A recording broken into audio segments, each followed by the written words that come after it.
Astaghfirullah. Bismillahirrahmanirrahim. Assalamualaikum warahmatullahi wabarakatuh. Alhamdulillah wassalatu wassalamu ala rasulillah wa ala alihi wa sahbihi wa mawalah wa la hawla wa la quwata illa billahi wa ba'du. Alhamdulillah, segala puja dan puji hanya milik Allah subhanahu wa ta'ala. Salawat dan juga salam kita hadiahkan kepada Rasul kita Nabi besar Muhammad sallallahu alaihi wa ala alihi wasallam.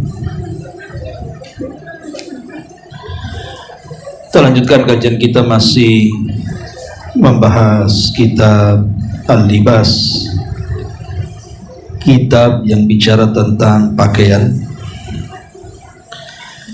dan kita masuk pada hadis Ali radhiyallahu anhu. Di sini hadis ke 511. Kita baca hadisnya.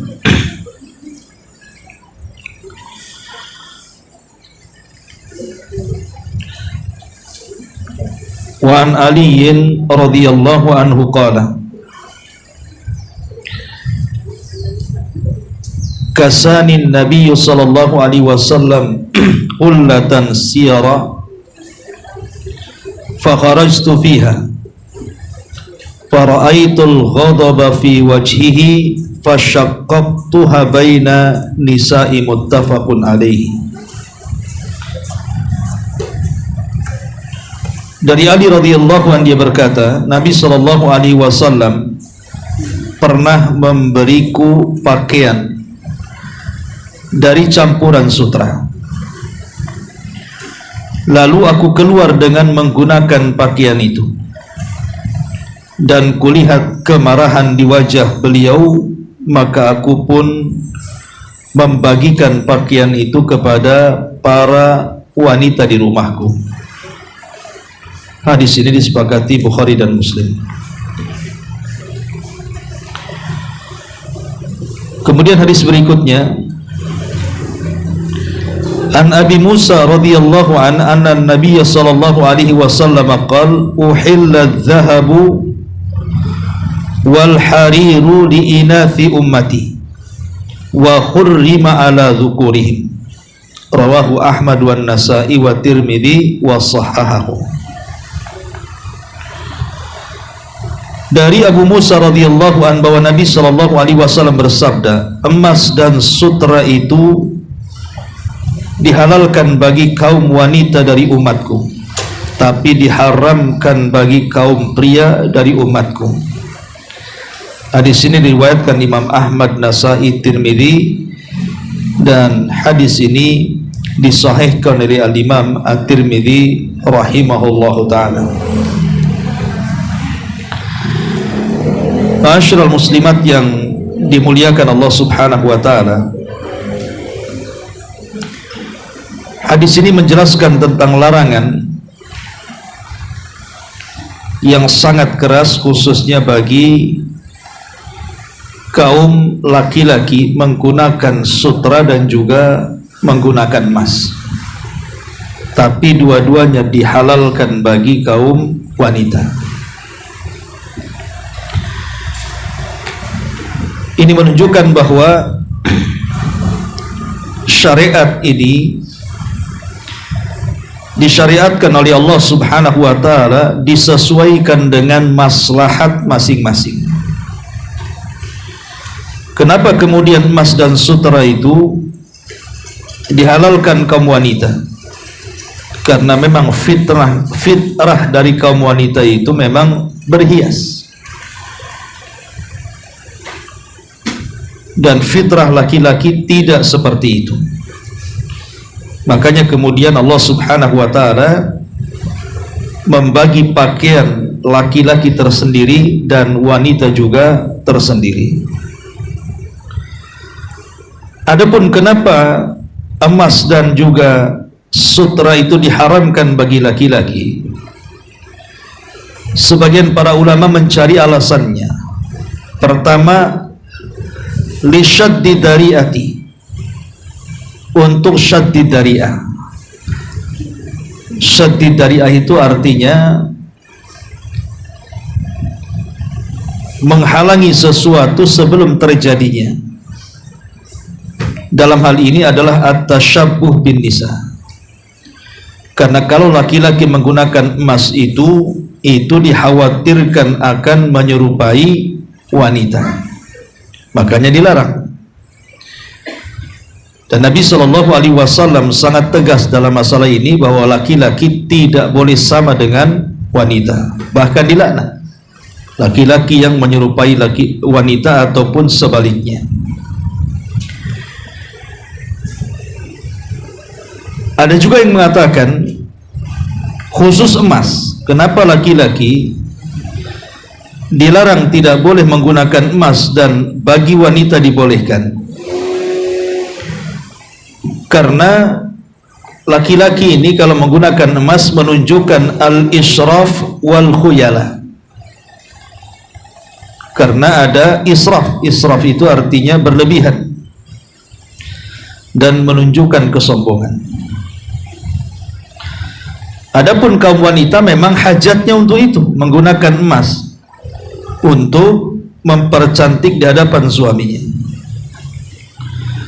Ada juga yang mengatakan bahwa ilatnya itu karena bisa menghancurkan hati-hati fuqara dan juga masakin. Jadi hati-hati orang miskin itu merasa hancur. Jadi ketika laki-laki menggunakan emas, maka ini bisa melukai hati fuqara dan masakin. Di tengah-tengah mereka sedang kesulitan ekonomi, di lain sisi kemudian mereka pun malah berbangga-bangga dengan emas dalam badan mereka. Tapi yang jelas bahwa diketahui ataupun tidak diketahui hikmah kenapa kemudian Rasul mengkhususkan membolehkan memakai sutra dan emas itu bagi perempuan dan diharamkan bagi laki-laki, yang jelas ini adalah perintah Allah dan Rasulnya. Kalau sudah perintah Allah berarti setiap pelarangan pasti membawa madarat dan setiap perintah itu pasti membawa maslahat. Ini sudah yakin ya. Kalau sudah ada larangan pasti di dalamnya ada madaratnya. Kalau ada perintah berarti di situ ada maslahatnya.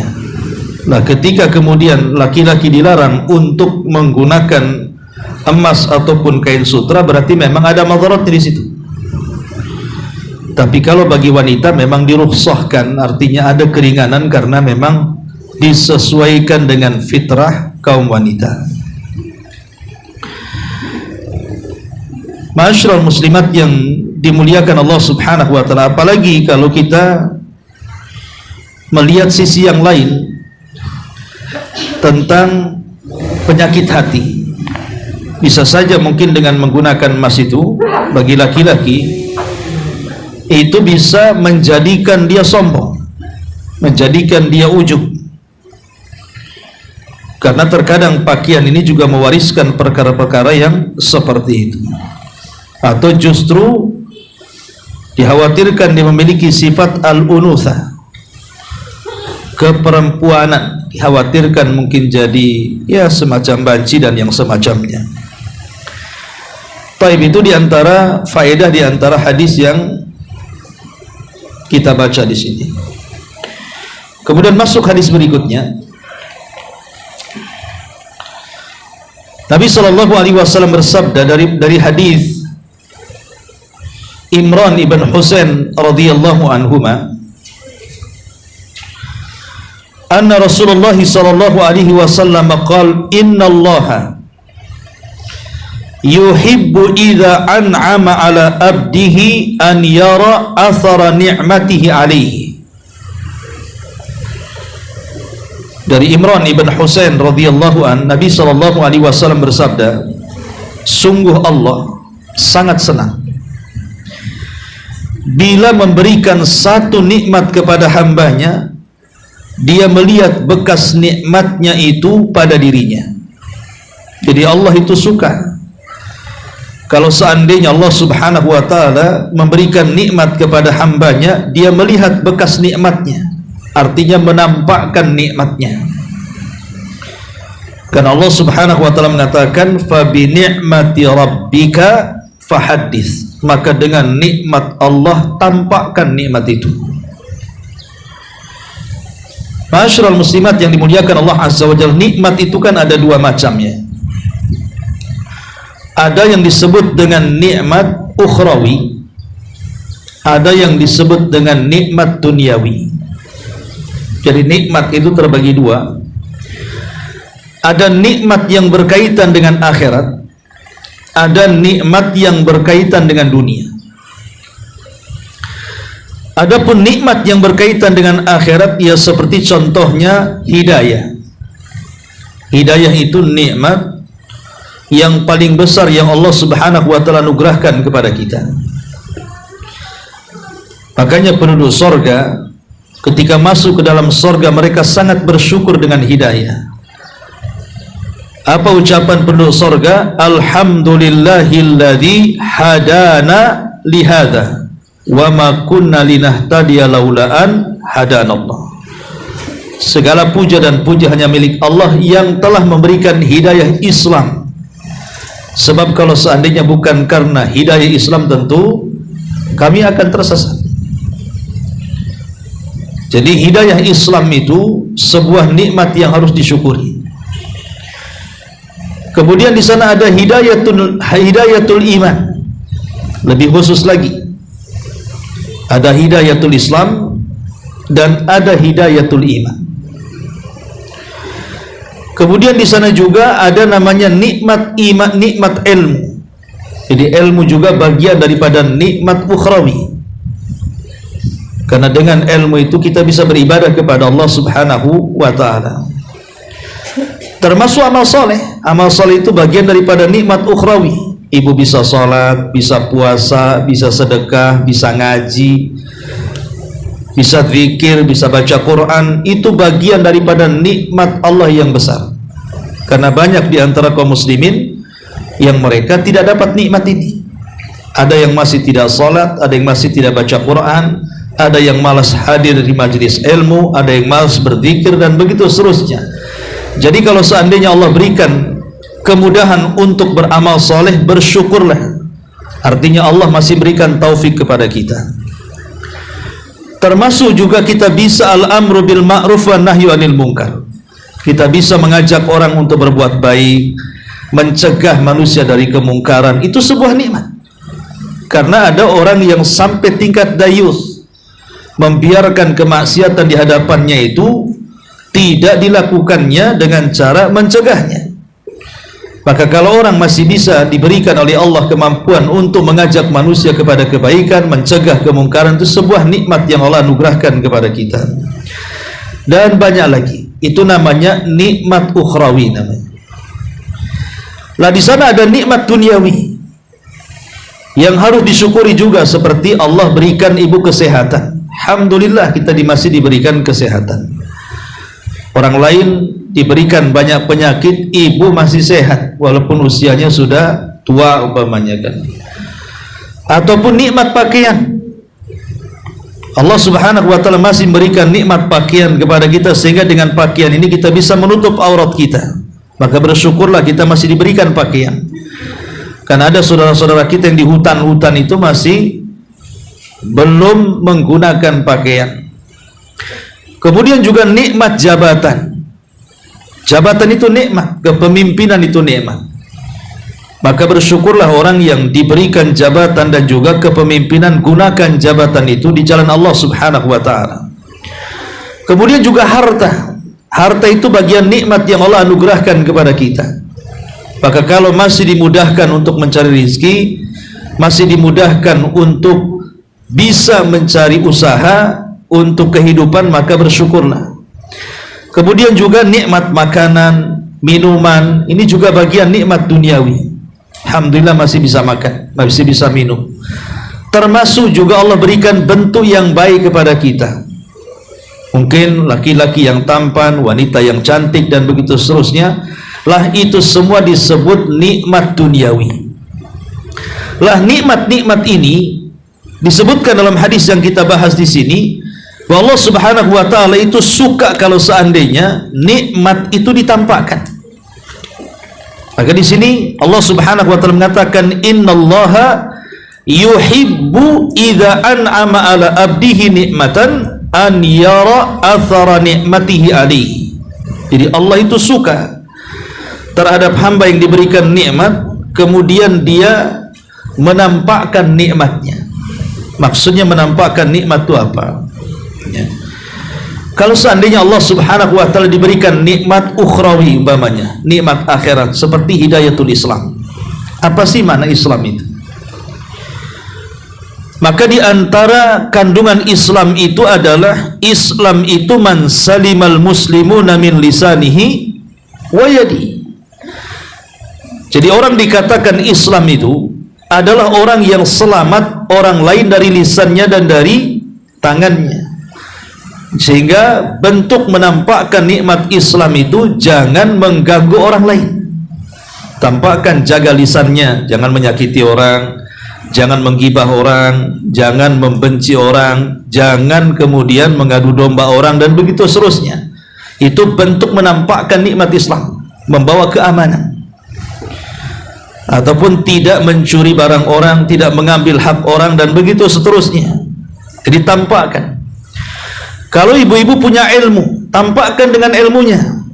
Ajak orang untuk berdakwah, ajak orang untuk ke majelis ilmu, ajak orang untuk sholat, ajak orang untuk ngaji, dan begitu seterusnya. Jadi tampakkan kalau punya ilmu, ya tampakkan dengan ilmunya, ajarkan ilmu itu kepada orang. Pamannya ibu hanya bisa ngaji gitu ya, maka ajarkan orang-orang yang di bawah ibu supaya bisa ngaji, dan begitu seterusnya, termasuk juga amal saleh. Tampakkan amal saleh ini. Kalau kita diberikan kemudahan untuk beramal saleh, maka adalah pengaruhnya amal saleh itu dalam kehidupan. Mungkin semakin baik lagi, akhlaknya semakin baik, sikapnya semakin baik, kepada orang tua semakin birrul walidain, kepada tetangga semakin baik, dan begitu seterusnya. Lah itu kalau berkaitan dengan nikmat ukhrawi, tampakkan. Karena Allah suka kalau seandainya ketika Allah berikan nikmat, dia menampakkan nikmat itu. Tapi kalau urusan dunia juga kurang lebih. Kalau seandainya Allah Subhanahu wa taala memberikan kepada kita kesehatan, pakaian, jabatan, harta, dan yang semacamnya, tampakkan nikmat-nikmat itu. Karena ada orang-orang, maaf cakap ya, ada orang yang secara materi dia kaya raya, jutawan, bahkan triliunan ya. Tengok pakaiannya pakai kolor kemana-mana. Ada kan orang kaya pakai kolor, bu? Ya. Coba kan lucu deh. Dia bisa loh pakai pakaian yang bagus, beli pakaian yang kita tidak bisa membeli, dia bisa membeli. Kenapa kemana-mana bawa kolor? Pakai kaos kemana-mana kayak orang miskin. Orang seperti ini sudah rugi di dunia, rugi di akhirat. Kenapa? Di dunia seolah-olah dia tidak diberikan nikmat, tapi di akhirat dihisab seperti orang kaya. Kan repot jadinya. Di dunia tidak merasakan nikmat dengan kenikmatannya, di akhirat harus dihisab dengan kekayaannya. Di mana Allah Subhanahu wa taala akan bertanya tentang dua hal, min aina iktasabahu wa fima anfaqahu, dari mana kau dapat, kemana pula kau belanjakan. Makanya Allah Subhanahu wa taala tidak suka kalau diberikan nikmat dia tidak tampakkan nikmatnya. Karena tidak terlarang kok. Pamannya ibu punya uang pengen beli baju bagus, kemudian pengen pakaian bagus, tidak terlarang dalam Islam itu. Ibu punya uang pengen beli sendal bagus, bermerek, branded, tidak masalah, Islam tidak melarang kok. Ibu punya uang bisa beli mobil, mobilnya bagus, tidak ada masalah. Ibu punya uang bisa beli rumah dengan rumah yang bagus, tidak ada masalah, tidak ada dalam Islam itu larangan. Asal kata Nabi SAW, jangan dijadikan alat-alat itu untuk kesombongan itu saja. Makanya ketika para sahabat Nabi SAW mendengar Nabi SAW menyampaikan tentang wasiat Nuh kepada putranya. Jadi Nuh itu kan berwasiat kepada putranya 2 larangan dan 2 perintah. Adapun perintah, Maka Nuh alaihi salatu wassalam mengatakan kepada putranya agar banyak mengucapkan kalimat la ilaha illallah dan kalimat subhanallah wa bihamdihi subhanallahil azim. Adapun dua larangan, Nuh mengatakan kepada putranya agar tidak melakukan kesyirikan dan kesombongan. Sahabat ketika mendengar Rasulullah SAW menyampaikan wasiat Nuh kepada anaknya sampai kepada kalimat syirik dan sombong, sahabat mengatakan, ya Rasulullah, amma syirku fa'arafna, adapun kesyirikan kami tahu. Lalu apa maksudnya al-kibru, sombong itu? Kemudian sahabat mengatakan, ya Rasulullah, apakah kalau seandainya kami menggunakan pakaian yang indah itu bagian dari kesombongan? Kata Rasul, bukan. Apakah kalau seseorang itu memiliki sandal yang indah itu bagian kesombongan? Bukan, karena sombong tidak di kaki. Apakah kalau seandainya orang membeli kendaraan yang indah yang bagus itu sombong? Kata Rasul, bukan. Apakah kalau seandainya seorang itu memiliki teman yang baik dalam majlis itu sebuah kesombongan? Bukan. Kemudian Rasul mengatakan, al-kibru batrul haq wa ghamdun nas. Sombong itu ketika seseorang menolak kebenaran dan merendahkan orang lain. Itulah sombong artinya. Jadi kalau seandainya nih Allah berikan keluasan rizki lah, ibu mampu membeli segalanya, beli saja. Jangan sampai kemudian harta itu disimpan dan tidak dinikmati untuk ibu dan keluarga. Umpamanya ibu nih sanggup membeli rumah yang bagus, beli saja rumah yang bagus, supaya ibu nyaman, suami nyaman, anak-anak nyaman, tidur juga nyaman, ibadah juga nyaman, dan begitu seterusnya. Nikmati nikmat Allah subhanahu wa ta'ala itu. Kalau seandainya ibu mampu membeli kendaraan, beli kendaraan yang bagus, ya, supaya dengan kendaraan itu Allah mudahkan, mau pengajian mudah, hujan pun datang, mau angin puting beliung pun tetap datang, kan begitu. Coba ndak punya mobil kan susah, ya, hujan tak datang, nggak mungkin pakai baju hujan ke sini. Jadi intinya bahwa mudahkan semuanya. Allah suka menampakkan nikmat, tapi di sisi lain juga hindari kesombongan. Hindari kesombongan. Bukan saya punya baju bagus, punya sandal bagus, tas bagus, mobil bagus itu untuk merendahkan kawannya, tidak. Itu namanya sombong. Tapi kalau hanya sekedar fabi ni'mati rabbika fahadis, tidak ada masalah. Asal jangan lupa tentang hak-hak daripada harta, zakat, sedekah yang dianjurkan dalam Islam. Ma'asyiral muslimat yang dimuliakan Allah subhanahu wa ta'ala, di sini Allah sangat suka, innallaha yuhibbu idza an'ama ala abdi. Sesungguhnya Allah itu sangat suka. Berarti di sini Allah subhanahu wa ta'ala tersifati dengan sifat suka, sifat cinta dengan hambanya.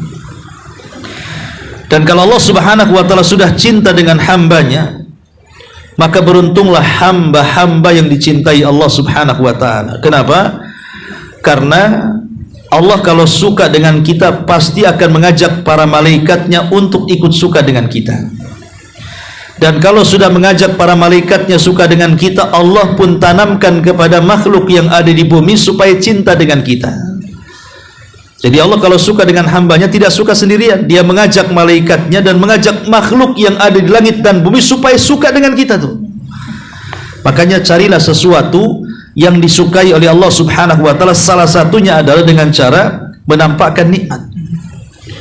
Al-Imam Ibnul Qayyim rahimahullahu ta'ala dalam kitabnya Madarijus Salikin, beliau mengatakan, asyukru zuhuru athari ni'matillahi ala lisani abdihi.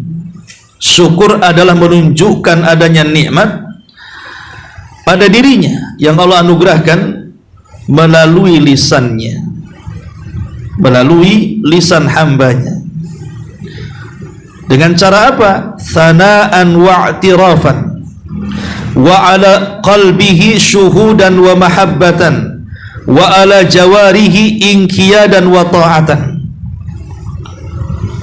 Syukur dalam lisan, kata beliau, berupa pujian dan mengucapkan kesadaran diri bahwa dia telah diberikan nikmat. Adapun syukur melalui hati berupa persaksian dan kecintaan kepada Allah. Adapun syukur dalam badan berupa kepatuhan dan ketaatan kepada Allah Subhanahu wa taala. Jadi Imam Ibnul Qayyim membagi syukur itu menjadi 3. Pertama, syukur dengan lisan, yang kedua syukur dengan hati, dan yang ketiga syukur dengan anggota badan. Adapun syukur dengan lisan, tsana'an wa i'tirafan. Pertama, kita memuji Allah Subhanahu wa taala dengan mengucapkan alhamdulillah. Diberikan nikmat banyak, alhamdulillah bi ni'matihi tatimmus shalihat. Dengan nikmat yang sedikit, alhamdulillah ala kulli hal. Pokoknya lisan kita jangan lepas kalimat alhamdulillah. Kemudian i'tirafan. I'tirafan itu artinya mengetahui bahwa nikmat ini yang beri Allah. Akui bahwa nikmat ini datang dari Allah. Jangan seperti Qarun yang dia tidak mengakui nikmat itu datang dari Allah. Kemudian dia mengatakan innama utituhu min ilmin indi. Kekayaan ini datang karena kecerdasanku. Kekayaan ini datang karena kepiawaianku. Kekayaan ini datang karena ijazahku. Ya, wajarlah kalau aku kaya, aku kan dokter, aku kan pilot, aku kan profesor, aku kan menteri, aku kan presiden, dan begitu seterusnya. Tidak, kekayaan itu datang dari Allah, bukan karena kita cerdas. Itu namanya i'tiraf, mengakui semua datang dari Allah Subhanahu wa taala. Kemudian juga yang kedua, syukur secara hati, syuhudan wa mahabbatan. Syuhudan wa mahabbatan artinya berupa persaksian dan kecintaan kepada Allah Subhanahu wa taala. Persaksian dan kecintaan kepada Allah, saksikan nikmat ini datang dari Allah dan cintai Allah Subhanahu wa taala. Kenapa kita harus mencintai Allah? Karena Allah yang sudah memberikan nikmat kepada kita. Lihat bagaimana anak cinta kepada orang tua. Kenapa? Karena orang tua merawatnya kan. Coba kalau orang tua walaupun dia melahirkannya, tapi kalau membuang anak itu, kemudian anak itu sudah besar, benci kadang-kadang sama orang tuanya. Lah kalau sama makhluk saja, siapa yang merawatnya pasti dia cinta. Jangankan manusia, binatang saja. Ibu punya kucing kan, ibu kasih makan, ibu kasih rawatan dan macam-macam. Dia senang dengan pemiliknya tuh. Maka walillahi matsalul a'la kan. Maka apalagi dengan Allah Subhanahu wa taala yang sudah banyak berikan nikmat kepada kita, sudah sewajarnya kita cinta dengan Allah. Dia yang sudah menciptakan kita, dia yang sudah berikan rezeki kepada kita, dia yang telah mengutus kepada kita rasul, dia telah menurunkan kita kitab, dia telah memberikan syariat mudah kepada kita, bahkan dia memberikan pahala yang banyak, bahkan nanti di akhirat diberikan surga, macam-macam pokoknya. Intinya bahwa tanamkan rasa cinta dalam hati kepada Allah karena dia yang sudah memberikan nikmat. Kemudian dengan lisan, dengan hati, dan dengan anggota badan. Adapun dengan anggota badan, inqiyadan wa ta'atan, berupa kepatuhan dan ketaatan. Gunakan badan kita ini untuk beribadah kepada Allah. Makanya Nabi SAW menunjukkan bentuk syukur dia dengan cara memperbanyak salat. Sampai ketika kaki-kaki beliau sudah pecah-pecah karena kebanyakan salat. Maka Aisyah radhiyallahu anha mengatakan, ya Rasulullah, sudahlah, cukupkan dengan yang wajib-wajib saja kan gitu ya. Tidak perlu yang sunnah-sunnah lagi. Tapi Rasul SAW mengatakan, afala akunu abdan syakura. Salahkah saya menjadi hamba Allah yang bersyukur?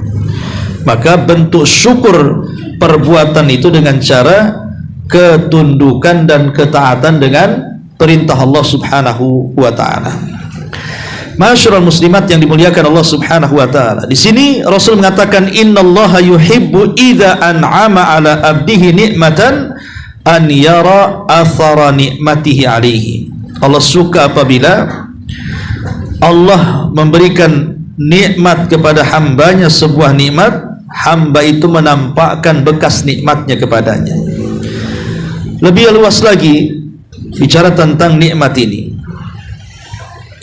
Masyarul muslimat yang dimuliakan Allah Subhanahu wa taala. Kita tahu bahwa ada beberapa sebab yang menjadikan kita ini bisa mensyukuri nikmat Allah Subhanahu wa taala. Apa sebab pertama supaya kita ini bisa mensyukuri nikmat Allah Subhanahu wa taala? Pertama, mengakui dan sadar diri bahwa Allah Subhanahu wa taala telah banyak memberikan nikmat yang tidak terbatas.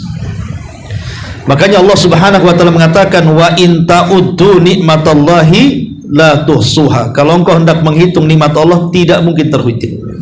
Siapa coba yang bisa menghitung nikmat Allah?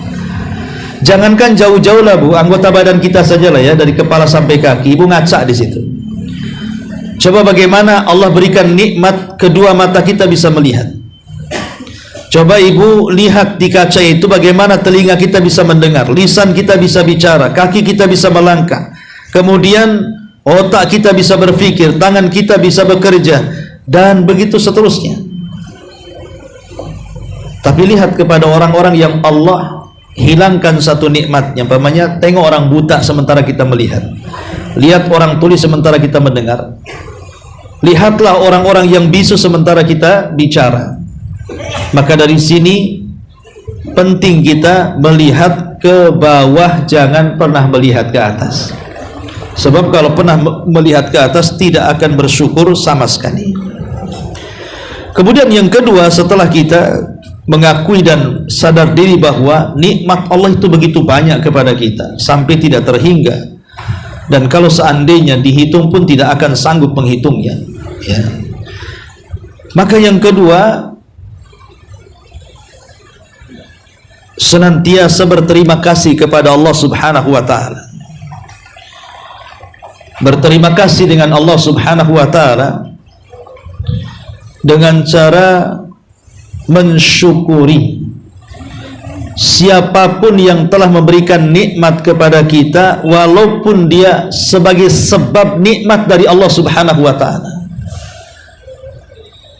Jadi umpamanya orang tua yang sudah mendidik kita, memang betul kita ini diciptakan oleh Allah, tapi kan sebab adanya orang tua adanya kita. Dengan sebab adanya orang tua sehingga kita bisa dididik oleh mereka, maka bersyukurlah kepada orang tua sebagai bentuk syukur kita kepada Allah Subhanahu wa taala. Makanya kemudian Rasul mengatakan, malam yashkurin nas lam yashkurillah. Siapa yang tidak bersyukur kepada manusia, maka dia belum dianggap bersyukur kepada Allah. Maka bersyukurlah kepada orang-orang yang berjasa kepada kita. Makanya kalau kita lihat para ulama ketika mereka mencatat kitab-kitab itu, mesti mereka mengajarkan kepada kita doa. Kalau menyebut salah seorang ulama, mesti kita katakan rahimahullahu ta'ala kalau mereka sudah meninggal. Kalau mereka masih hidup, kita katakan hafidhahullahu ta'ala, gitu ya. Kalau dia sudah meninggal, semoga Allah merahmatinya. Kalau dia masih hidup, semoga Allah menjaganya. Kenapa kemudian kita dididik sebagai santri seperti itu? Itu bentuk bersyukur. Kalau bukan karena Allah kemudian catatan para ulama, kitab kita para ulama, tentu kita tidak mengenal agama. Makanya kalau kita menyebutkan tokoh-tokoh para ulama itu, jangan lupa doakan mereka. Kalau mereka sudah meninggal, ya kita katakan rahimahullahu ta'ala, semoga Allah merahmati mereka. Kalau mereka masih hidup, kita katakan hafidhahullahu ta'ala, semoga Allah menjaga mereka. Siapapun yang berjasa kepada ibu, tidak mesti ulama. Umpamanya ada kawan kita yang baik yang ngasih modal, gitu ya. Ada kawan kita yang baik yang suka menghibur, ya. Lebih daripada itu orang tua, tetangga yang baik, dan begitu seterusnya. Maka hargai mereka dengan cara berbuat baik dalam bentuk syukur kita kepada Allah Subhanahu wa ta'ala, ya. Kemudian juga yang ketiga, merenungkan nikmat-nikmat Allah. Cobalah renungkan nikmat-nikmat itu. Allah Subhanahu wa ta'ala berfirman dalam surah An-Nahl ayat 78, wallahu akhrajakum min butuni ummahatikum la ta'lamuna syai'an wa ja'ala lakumus sam'a wal absara wal af'idata la'allakum tashkurun. Dan Allah telah mengeluarkan kamu dari perut ibumu dalam keadaan tidak mengetahui satu apapun. Lalu dia memberikan kamu pendengaran, penglihatan, hati, agar kalian bisa bersyukur. Lihat, setelah Allah menyebutkan kalimat dengar, kalimat lihat, kalimat hati, di ujung ayat Allah katakan agar kalian bersyukur. Karena pendengaran, penglihatan dan hati itu alat untuk tafakur. Itu alat untuk tafakur bagi kita. Dengan melihat, kita lebih bersyukur lagi. Ibu umpamanya jalan-jalan ke Barelang, tengok lautan yang sangat luas terbentang itu ciptaan siapa kalau Allah yang menciptakannya? Bersyukurlah kita diberikan lautan yang indah. Ibu naik ke atas bukit, kemudian melihat hamparan kebun, hamparan sawah, hamparan ladang begitu indahnya. Maka bersyukur Allah masih berikan pemandangan seperti itu. Itu namanya tafakkur. Dan ibadah tafakkur itu memang ibadah ringan tapi pahalanya besar. Ya, cukup berpikir saja memandang itu sudah dapat pahala besar. Ya. Kemudian juga yang keempat, sujud syukur. Sujud syukur kalau Allah berikan nikmat kepada ibu, segera sujud. Itu bentuk syukur kita kepada Allah Subhanahu wa taala. Karena disebutkan dalam hadis Abi Bakrah. Hadis Abi Bakrah Nafi bin Harith radhiyallahu anhu berkata, "Kana Rasulullah sallallahu alaihi wasallam idza ja'ahu amrun." Nabi itu apabila menjumpai sebuah perkara busyira bihi yang membuat Rasul senang dan bahagia, kharra sajidan syakiran lillah, maka Rasul langsung tersungkur sujud dalam bentuk syukur. Jadi kenikmatan apapun Bu yang sampai kepada ibu, maka gunakan sujud syukur sebagai bentuk syukur kita kepada Allah Azza wa Jalla. Ibu dapat kabar gembira umpamanya dari kampung, orang tua sehat, sujud alhamdulillah orang tua saya sehat. Ya. Ibu dapat gembira umpamanya orang tua bisa umrah, alhamdulillah orang tua saya bisa umrah. Apapun ya kenikmatan yang Allah berikan kepada kita, kita bisa balas dengan cara sujud. Kemudian juga yang selanjutnya berzikir. Berzikir dengan cara memuji Allah Subhanahu wa taala, karena ini bentuk rasa syukur kita kepada Allah dengan memperbanyak zikir. Sebutkan dalam sebuah hadis, man qala hina yusbih, barang siapa yang mengatakan di pagi hari, maksudnya berzikir, Allahumma ma asbaha bi min ni'matin aw bi ahadi min khalqika faminka wahdaka la syarika lak falakal hamdu wa lakas syukru. Allahumma asbaha bi min ni'matin aw bi ahadin min khalqika faminka wahdaka la syarika lak. Ya Allah, atas nikmat yang kau berikan kepadaku hari ini atau yang kau berikan kepada salah seorang dari makhlukmu, maka sungguh nikmat itu hanya darimu dan tidak ada sekutu bagimu. Falakal hamdu wa lakas syukru, segala puji dan syukur hanya untukmu. Kemudian Rasul mengatakan, faqad adda syukra yaumihi, maka dia telah memenuhi harinya dengan rasa syukur kepada Allah Azza wa Jalla. Artinya kalau Nabi mengatakan kalau kita mengucapkan kalimat ini di pagi hari, ya tidak mesti bahasa Arabnya lah kalau ibu tidak paham. Pamannya ibu hanya mengatakan, ya Allah, atas nikmat yang kau berikan kepadaku hari ini atau yang engkau berikan kepada salah seorang dari makhlukmu, maka sungguh nikmat itu hanya darimu dan tidak ada sekutu bagimu, segala pujian dan syukur itu hanyamu, hanya milikmu. Maka kalau kita mengucapkan kalimat ini, kata Nabi SAW, maka satu hari itu ibu sudah dinyatakan bersyukur. Ya, ini menunjukkan apa? Bahwa zikir itu bagian daripada bersyukur. Intinya bahwa inilah diantara sebab-sebab untuk memudahkan kita bersyukur kepada Allah Subhanahu wa taala. Tapi di sini Imam As-San'ani rahimahullah taala dalam kitab Subulus Salam ketika memberikan catatan kepada hadis ini, fi hadhil ahadis, dalam hadis-hadis ini, dalalatun anna Allah taala yuhibbu minal abdi, menunjukkan bahwa Allah itu suka dari hambanya, izhara nikmatihi, menampakkan kenikmatannya, fi ma'kalihi, baik dalam makanannya, wa malbasihi, baik dalam pakaiannya, fa innahu syukrun lin nikmati fi'liyun, karena itu bentuk syukur perbuatan. Wa li'annahu idza ra'ahu al-muhtaj fi hay'atin hasanatin qasadahu liyatasaddaqu alaihi wa badadatul hayati su'alun wa idharun lil faqri bilisanil hal walidha qila walisanu halin bisyakayati antak. Kata Imam Ibn Syawqani rahimahullah ta'ala, sebab kalau kita ini menampakkan makanan dan pakaian yang baik, ya, itu tidak disangka orang itu kita orang fakir sehingga takut menghadapi kita, karena disangka kita akan minta-minta. Kata beliau, ya, dia kaya tapi apa namanya, ya tadi saya contohnya dia pakai kolor, dia pakai kaos kutang dan begitu seterusnya, ya, nanti disangkanya dia mau ngemis gitu. Disangkanya mau minta-minta, disangkanya perlu uluran tangan. Ini kan aneh, padahal dia bukan orang miskin. Supaya tidak dipandang seperti itu, maka tampakkanlah nikmat Allah subhanahu wa ta'ala dengan tanpa harus menampakkan kesombongan. Tampakkan kalau kita bisa makan yang enak, kenapa tidak? Makan yang bergizi, kenapa tidak? Berpakaian yang indah, kenapa tidak? Ya. Jadi di sini Allah suka kalau seorang hamba menampakkan nikmatnya, dan itu Allah sendiri yang perintahkan dalam Al-Quran, fabi ni'mati rabbika fahaddits, maka dengan nikmat Rabbmu maka tampakkanlah, ya.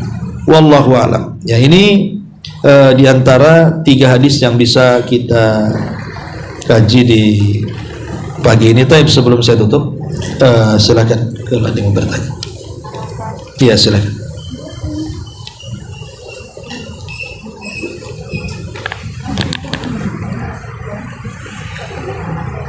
Ada mic-nya?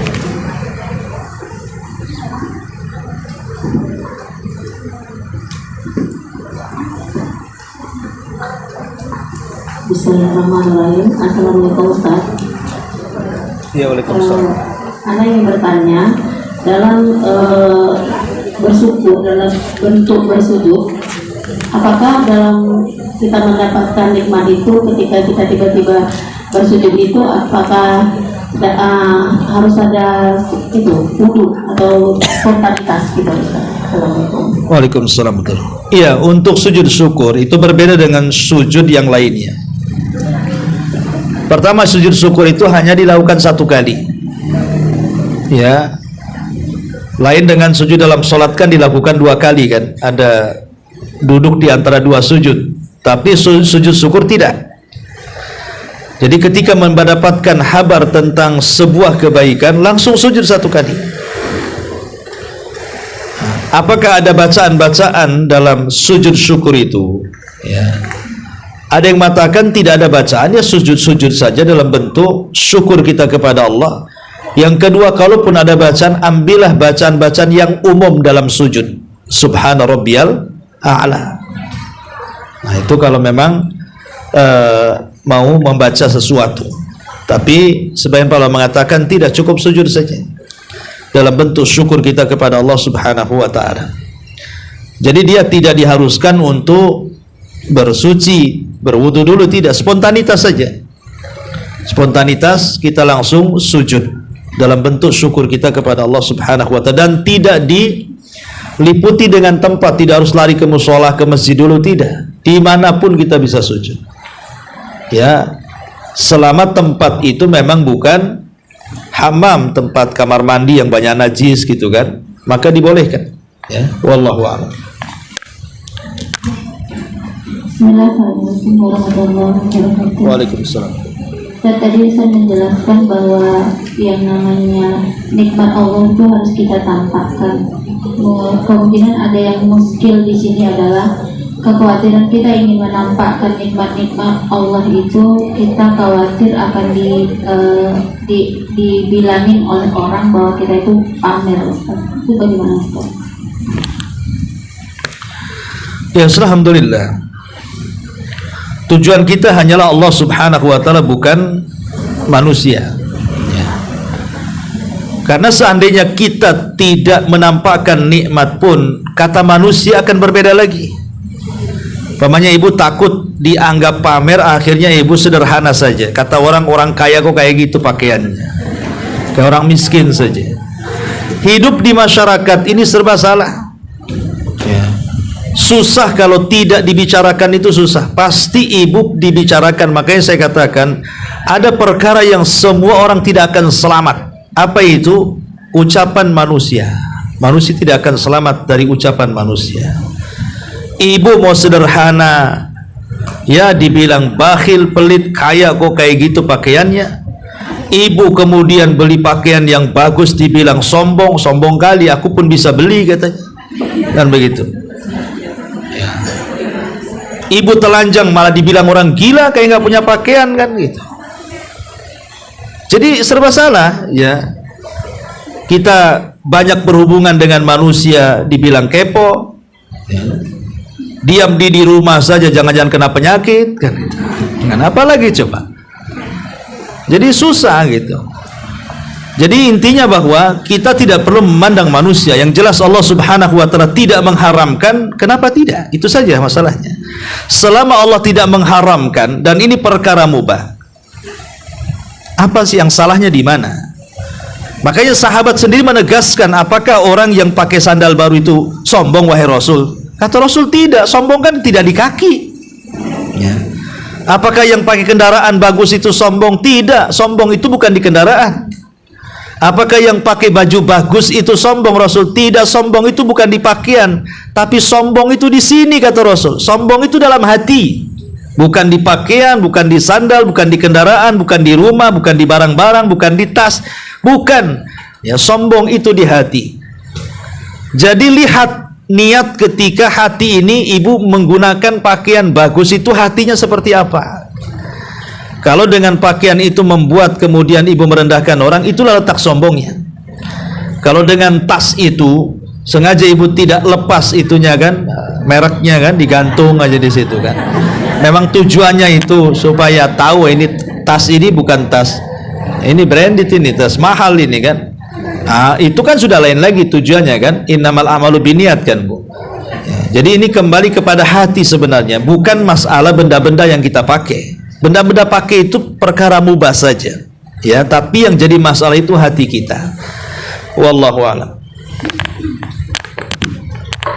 Ustaz, itu ada 3 buah hadiah. Ustaz mau diberikan pertanyaan kepada jemaah. Iya, ini ada 3 hadiah. Ada 3 pertanyaan. Yang pertama, sebutkan 2 alasan kenapa syariat mengharamkan laki-laki menggunakan emas. Apa alasannya? Kenapa tidak boleh laki-laki menggunakan emas itu? Sebutkan 2. Terserah yang mana satu. Pertama, laki-laki akan menunjukkan israf atau kelebihan dan kesombongan. Hati-hati orang miskin bisa hancur karena melihat laki-laki itu memakai emas, sementara orang miskin itu tidak punya. Ahsan, Masya Allah, jazakallahu khairan. Pertanyaan yang kedua, ya, apa makna bahwa Allah Subhanahu wa ta'ala suka ketika Allah memberikan nikmat kepada seorang hamba, beliau atau hamba tersebut menampakkan nikmat itu? Apa maksudnya hadis ini? Dan berikan contoh.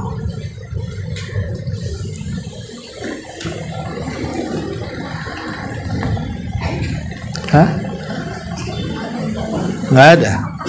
Contohnya sajalah. Menampakkan nikmat itu contohnya apa? Nikmat ukhrawi atau nikmat duniawi? Sebutkan satu-satu. Contoh nikmat ukhrawi ini ditampakkan. Ini nikmat dunia ini yang ditampakkan. Contohnya apa? Tinggal jawab saja. Ayo. Itu tuh ibu itu tuh.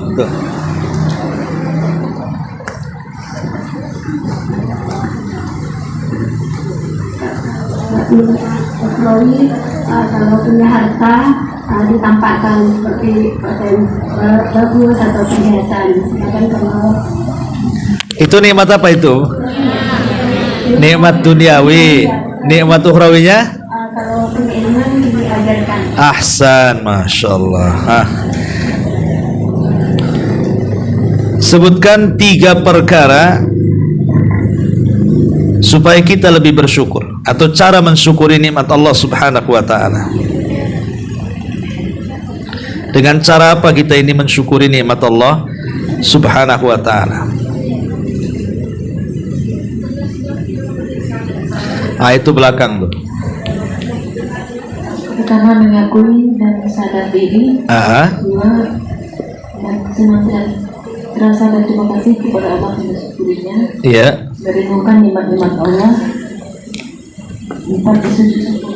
Masya Allah. Dah lebih. Dah usah. Nanti bukunya nggak ada lagi. Cuma satu. Dosa. Baik, ini yang bisa sampaikan. Mudah-mudahan ada manfaatnya. Subhanallah bihamdika. Asyhadu an la. Ini ada pertanyaan dari YouTube dulu. Assalamualaikum warahmatullahi wabarakatuh. Ustaz, waalaikumsalam warahmatullahi wabarakatuh. Bagaimana bentuk syukur kalau dikasih penyakit yang lama belum sembuh juga? Kadang ada mengerutu.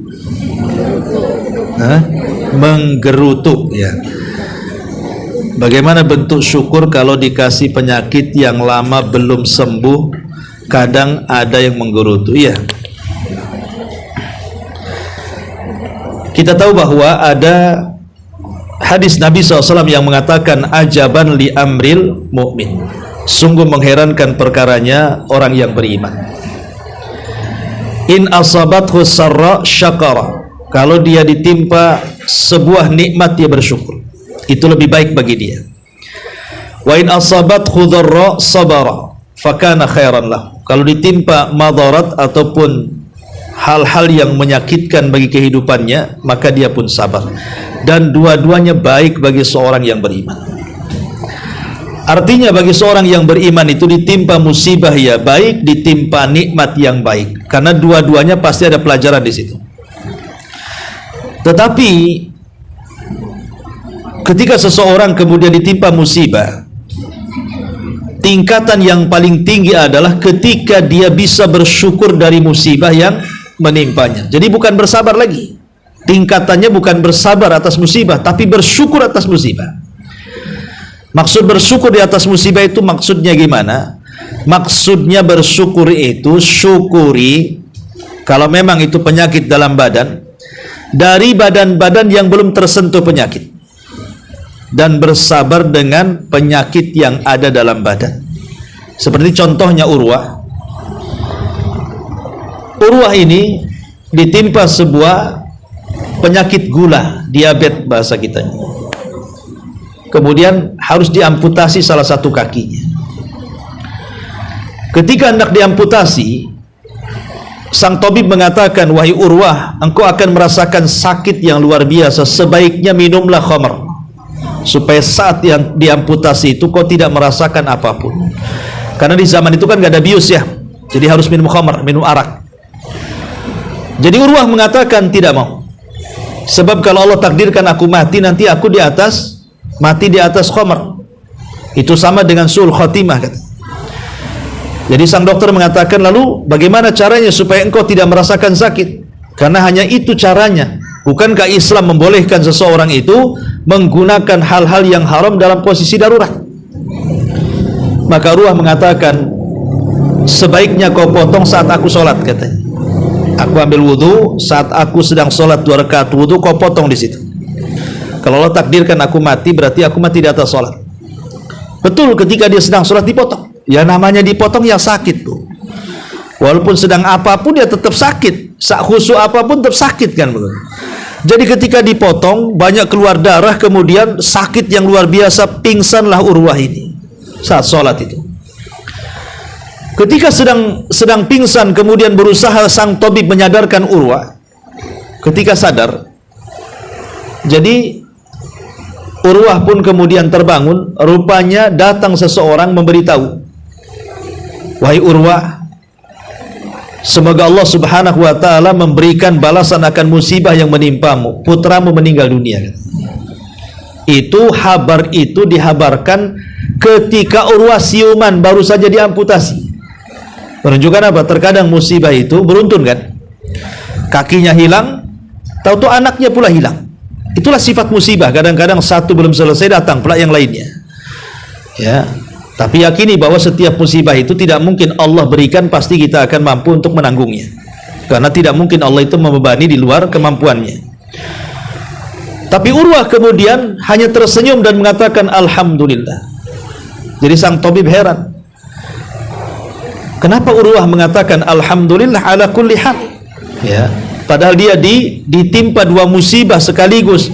Pertama, dipotong kakinya, yang kedua kehilangan anaknya, tapi dia tetap mengatakan alhamdulillah ala kulli halin. Segala puji bagi Allah Subhanahu wa taala dalam kondisi apapun. Jadi Urwah menjelaskan kenapa saya harus mengatakan alhamdulillah. Coba perhatikan wahai dokter, katanya. Berapa anggota badan yang Allah berikan kepadaku? Ada 4 kan, 2 tangan dan 2 kaki. Engkau baru memotong 1. Berarti aku masih punya 3. Alhamdulillah, katanya. Adapun anakku, aku ini Allah berikan anak ini 6. Kemudian Allah ambil 1, kan tinggal 5. Artinya masih diberikan oleh Allah 5 anak untukku. Alhamdulillah, baru 1 yang Allah ambil dan yang 5 masih ada. Alhamdulillah. Dari sini kita tahu bahwa puncak seseorang bersyukur itu atau bersabar di atas musibah itu ketika dia bisa bersyukur akan nikmat yang ada dan bersabar akan musibah yang sedang berlaku. Jadi syukur yang ada, sabarnya kepada musibahnya saja, tapi yang adanya disyukuri gitu ya. Lah, maka saya nasihatkan juga, kalau memang pertanyaannya bagaimana bentuk syukur kalau dikasih penyakit yang lama sembuh, kadang menggerutu kan gitu ya. Itu memang setan, Bu. Orang kalau lagi sakit, apalagi sakitnya itu mengarah kepada ajalnya, maka iblis itu akan mengerahkan pasukannya untuk menyerang orang itu, supaya orang itu betul-betul mati su'ul khatimah. Dibuatnya dia berbuat dosa besar saat sakitnya. Makanya nanti apalagi sekarang ini zaman handphone kan, orang sakit pegang handphone zaman sekarang ini. Kemudian di handphone adalah di situ mungkin umpamanya setan masuk ke dalam hati orang sakit, ngasih was-was. Cobalah klik itu YouTube itu channel dukun ini dukun itu umpamanya kan. Ya, tukang sihir ini tukang sihir itu bagus, itu bisa ngobati itu.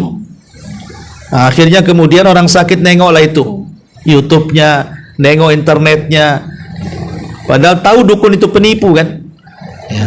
Tapi dia tidak peduli, asal sembuh saja. Akhirnya dia siap diobati dengan dukun, dengan tukang sihir, dengan apapun dia siap, yang penting dia sembuh. Karena orang sakit itu nggak peduli dia, yang penting sembuh ya. Kalau tidak ada iman, orang sakit itu yang penting sembuh. Mau dukun, mau dokter, mau tabib, mau apa, lah setan masuk di situ tuh, ngasih was-was ya. Ataupun umpamanya ada orang yang ngasih tahu, ada juga tuh si anu penyakitnya sama dengan antum itu, dengan ibu, dengan umi, dengan bapak itu sembuh kok, berobat di sana tuh, padahal dia adalah dukun tuh. Akhirnya kepengen juga, yakin, pada jelas-jelas loh dokter spesialis itu sekolahnya 15-20 tahun, gak yakin itu. Sementara dukun tuh gak sekolah, itu tapa aja gak jelas kan itu. Tapi dia yakin kan, karena setan ngasih was-was di situ. Lah makanya saya sarankan kan gitu, bahwa justru saat sakit kelamaan itu harus lebih dekat lagi kepada Allah Azza wa Jalla. Harus lebih banyak bersyukur lagi. Boleh jadi Allah memberikan sakit itu karena ada hal yang kita tidak tahu hikmah di dalamnya. Bisa saja Allah hendak mengangkat derajat kita. Bisa saja mungkin Allah hendak melunturkan dosa-dosa kita yang lama. Kita tidak tahu Allah memberikan penyakit itu karena gara-gara dosa kita, nggak tahu juga kan gitu. Atau Allah memang hendak mengangkat derajat kita di sorga, karena ada sorga itu tidak bisa dicapai dengan sholat, dengan puasa, dengan ngaji, dengan zikir, dengan baca Quran, hanya bisa dicapai dengan kesabaran. Lah dari sini boleh jadi bentuk syukurnya adalah syukurilah dengan cara melihat ke bawah, jangan pernah melihat ke atas. Ada orang yang sakitnya sama, tapi orang itu tidak bisa beribadah. Alhamdulillah saya bisa beribadah ya. Ada orang yang diberikan penyakit yang sama, dia futur, tapi saya jangan sampai futur. Nah, jadi begitu rasa atau bentuk syukurnya saat kita ditimpa penyakit. Wallahu alam. Subhanakallahumma bihamdika asyhadu an la ilaha illa anta astaghfiruka wa